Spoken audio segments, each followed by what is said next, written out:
আসসালামু আলাইকুম রহমতুল্লাহি ওবরকাতুহ। সম্মানিত দর্শক, ধানমন্ডির পুরনো ৩২ নম্বর সড়ক, যেটি এখন আর নেই। মানে এই সড়কটির নাম এখন নতুন নম্বর দেয়া হয়েছে। কত নম্বর দেয়া হয়েছে আমরা জানি না। কিন্তু এখনো পর্যন্ত সবাই ওটাকে ৩২ নম্বর সড়ক হিসেবে জানে। দ্বিতীয়ত, ওই সড়কে যে বঙ্গবন্ধুর বাসভবন, ওই বাসভবনটিকেও সবাই ৩২ নম্বর হিসেবেই জানে। ওই বাড়ির নম্বর কত আমি জানি না। সড়কের নাম ৩২, যেটি পাল্টানো হয়েছে, কিন্তু তারপরে লোকজন সেটাকে ৩২ নম্বর বলবে। নতুন পুরনো কোনো ব্যাপার নয়, সড়কের নাম ৩২। দ্বিতীয়ত, ওই বাড়িতে মানে ওই সড়কে অনেকগুলো বাড়ি রয়েছে এবং নিঃসন্দেহে প্রত্যেকটা বাড়ির আলাদা আলাদা হোল্ডিং নম্বর আছে।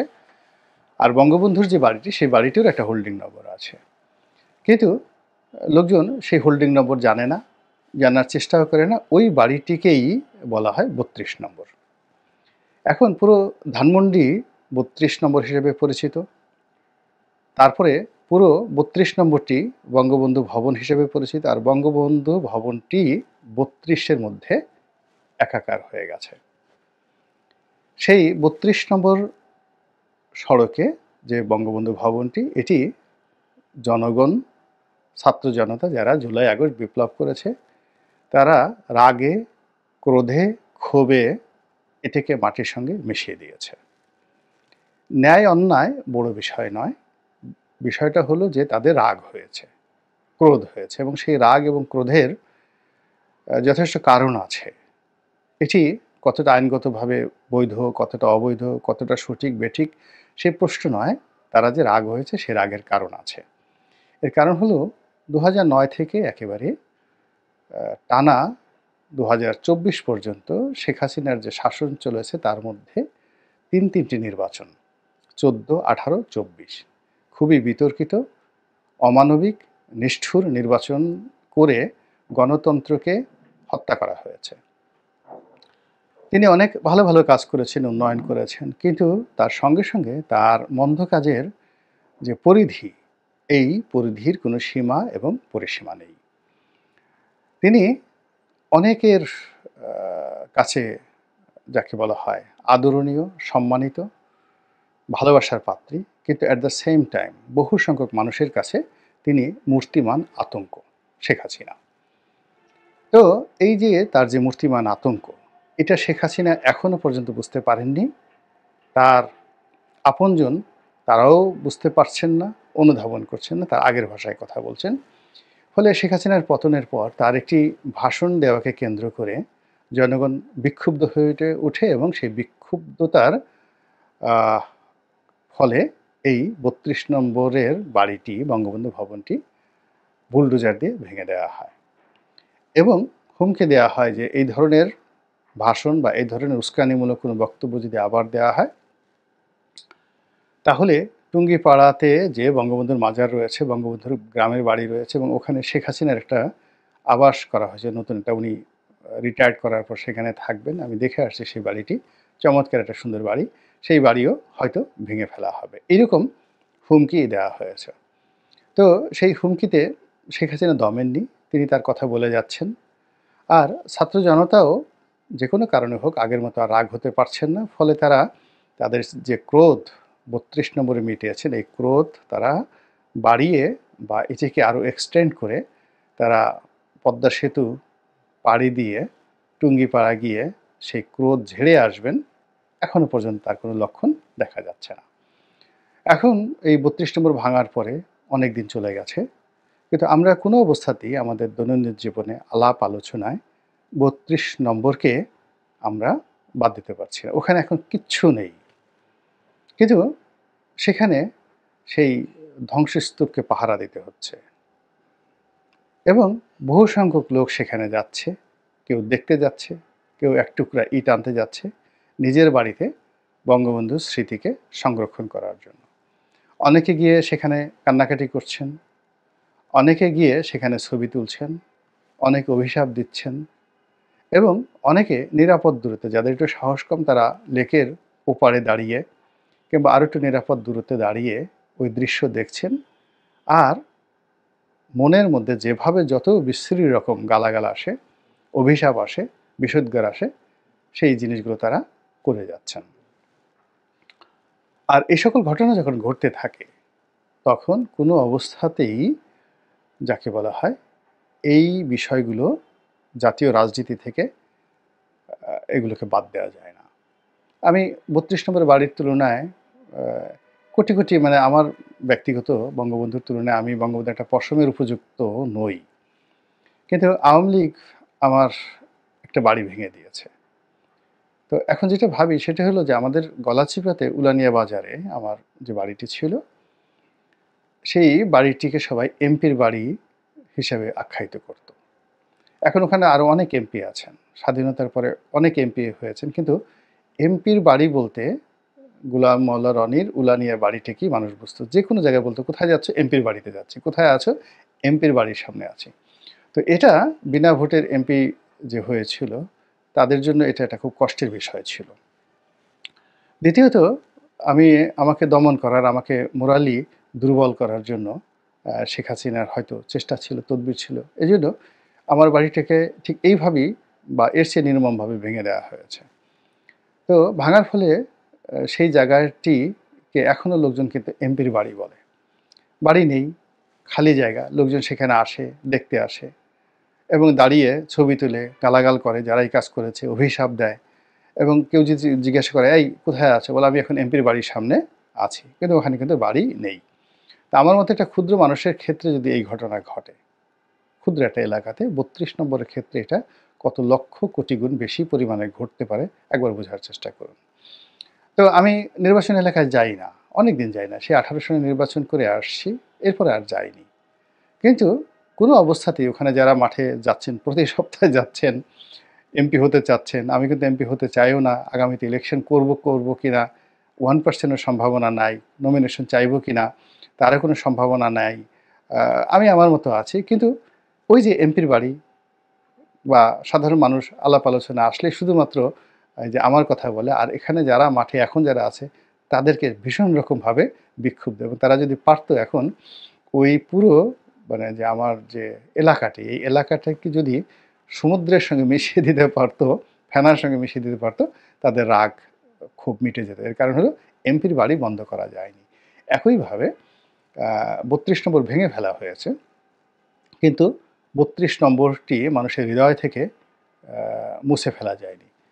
৩২ নম্বরের বাড়িটি গুঁড়িয়ে দেওয়া হয়েছে, কিন্তু ওই বাড়ির যে স্মৃতি, ওই বাড়ির যে অবয়ব, ওটি মানুষের মন থেকে মুছে দেয়া যায়নি। ওই বাড়ির যে স্ট্রাকচার, যারা একবার দেখেছে, প্রত্যেকটা মানুষের হৃদয়ে পোর্ট্রেট হিসাবে ওটা পার্মানেন্ট হয়ে গেছে। যে কোনো পবিত্র ভূমির মতো, যে কোনো যাকে বলা হয় প্রকৃতির অপার লীলা।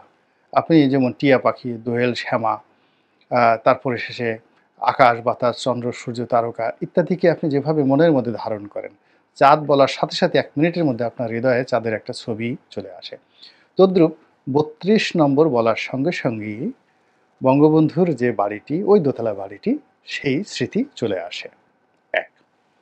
২ নম্বর হলো যে ওই বারান্দায় দাঁড়িয়ে, বঙ্গবন্ধু ভবনের বারান্দায় দাঁড়িয়ে, দোতলায় দাঁড়িয়ে যারা বঙ্গবন্ধুকে দেখেছেন, তাদের শুধু বাড়ির স্মৃতি নয়, ওই বঙ্গবন্ধুর স্মৃতি চলে আসে, যেটা আগে এই বাড়ি ভাঙার আগে আসতো না, এখন বারবার আসছে। যারা ওই বাড়ির নিচতলাতে সামনের লনে শেখ হাসিনাকে বসতে দেখেছেন, তার সঙ্গে কথা বলেছেন, তারা শেখ হাসিনাকে স্মরণ করছেন। ওই বাড়ির দোতলায় যারা ডাইনিং টেবিলে গিয়েছেন, বেগম মুজিবের সঙ্গে যারা কথা বলেছেন, খাবার টেবিলে খাবার খেয়েছেন, তারা ওই দৃশ্য মনে করছেন, কাঁদছেন। আবার এই সকল দৃশ্য যারা বইতে লিখে গেছেন, শত শত নয়, হাজার হাজার বইতে ওই বঙ্গবন্ধু ভবনের যে কাহিনী, ওখানে কিভাবে খেয়েছে, ওখানে কিভাবে শুয়েছে, ওখানে বঙ্গবন্ধুর বেডরুমের দৃশ্য, ওই বাড়ির কোনো প্রাইভেসি নেই, শুধুমাত্র বাথরুমের ছবিগুলো ছাড়া ওই বাড়ির রান্নাঘর থেকে শুরু করে প্রতিটি রুমের দৃশ্য। তিনি লুঙ্গি পরে শেখ রাসেলকে বুকে জড়িয়ে ধরে আছেন, শেখ রেহানা, শেখ হাসিনা পাশে বসে আছে, দাঁড়িয়ে আছে, শেখ কামাল আছে, জামাল আছে।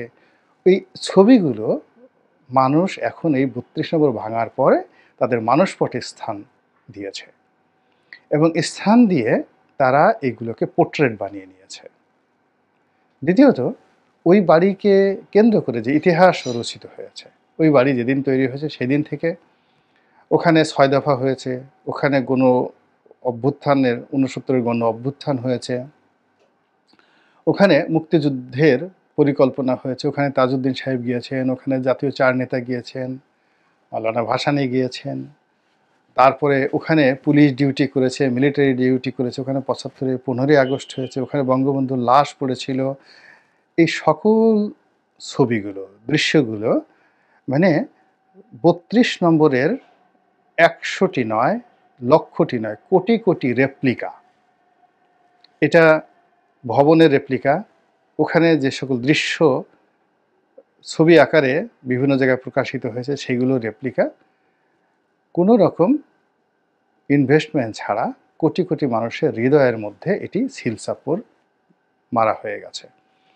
এবং অবাক করার ব্যাপার হলো যে এরকম ঘটনা যখন ঘটে, এগুলো আবার করে কি পরবর্তী জেনারেশনে এটা ভাইরাসের মতো ছড়িয়ে যায়। যেমন ধরুন আপনার হৃদয়ে সেই ৩২ নম্বরের একটা স্মৃতি পোর্ট্রেট আকারে আছে, আপনি কোনোদিন ওখানে গিয়ে কোনোদিন হয়তো হেমায়েতুল্লাহ আলমগীরের সঙ্গে কথা বলেছেন, ছাত্রলীগের কোনো নেতার সঙ্গে কথা বলেছেন, বা ওখানে গিয়ে শেখ হাসিনার সঙ্গে কথা বলেছেন, বঙ্গবন্ধুর সঙ্গে কথা বলেছেন, শেখ কামালের সঙ্গে আড্ডা দিয়েছেন। এখন এটা আপনার হৃদয়ের মধ্যে আছে, আপনি ধারণ করেন।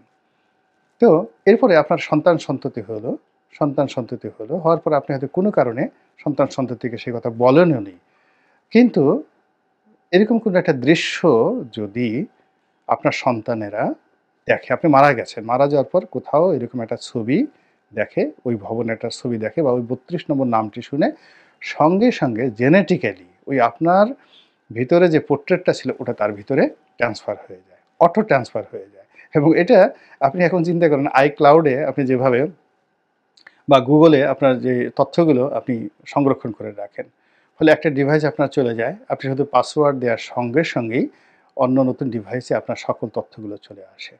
তো তদ্রূপ মানুষের হৃদয়ের মধ্যে যে বেদনা থাকে, প্রেম থাকে, ভালোবাসা থাকে, ক্রোধ থাকে, যা কিছু থাকে, এটা পরবর্তী জেনারেশনে এরকম একটা দুটো পাসওয়ার্ডের মাধ্যমে সেটা অটো ট্রান্সমিট হয়ে যায়। এবং এই কারণে আমরা এখনও হজরত মুসাকে ভালোবাসি, হজরত ঈসাকে ভালোবাসি, ইমাম মাহাদির কথা কল্পনা করি, আল্লাহ রাসূলকে ভালোবাসি, মক্কাকে ভালোবাসি, মদিনাকে ভালোবাসি, মদিনার খেজুর গাছের কথা শুনে চোখের পানি ফেলি। এগুলো সবই এই জেনেটিক কারবার। এখন এই ৩২ নম্বর নিয়ে এই বাড়িটা ভেঙে দেওয়ার পরে এরকম একটা জেনেটিক বিপ্লব কিন্তু এই জেনজিরা, আমরা যারা মানে এই যুগে বিপ্লবীদেরকে জেনারেশন জি বলে, জেনজি। তো জেনজিরা এরকম একটা বিপ্লব নিজেদের জ্ঞাতসারে হোক অজ্ঞাতসারে হোক এরকম একটা জেনেটিক ইঞ্জিনিয়ারিং রেভলিউশন ঘটিয়ে দিয়েছে ৩২ নম্বরকে কেন্দ্র করে, যার পুরো বেনিফিট 100% বেনিফিট শেখ হাসিনা আওয়ামী লীগের ঝুলিতে জড়ো হয়েছে। এবং এটি এফডিআর আকারে, ব্যাংকে যেভাবে এফডিআর বাড়তে থাকে অ্যাজ এ এফডিআর আকারে এই জিনিসগুলো সেখানে সঞ্চয় হচ্ছে, সুদে আসলে এগুলো বাড়ছে, এবং সময় মতো এগুলো তারা আবার এনক্যাশমেন্ট করতে পারবে। আশা করি আপনারা যারা দর্শক শ্রোতা রয়েছেন আপনারা বিষয়ের গুরুত্বটা বুঝতে পেরেছেন। আল্লাহ আমাদের সবাইকে হেদায়েত দান করুন এবং হেফাজত করুন। আসসালামু আলাইকুম ওয়া রাহমাতুল্লাহি ওয়া বারাকাতুহু।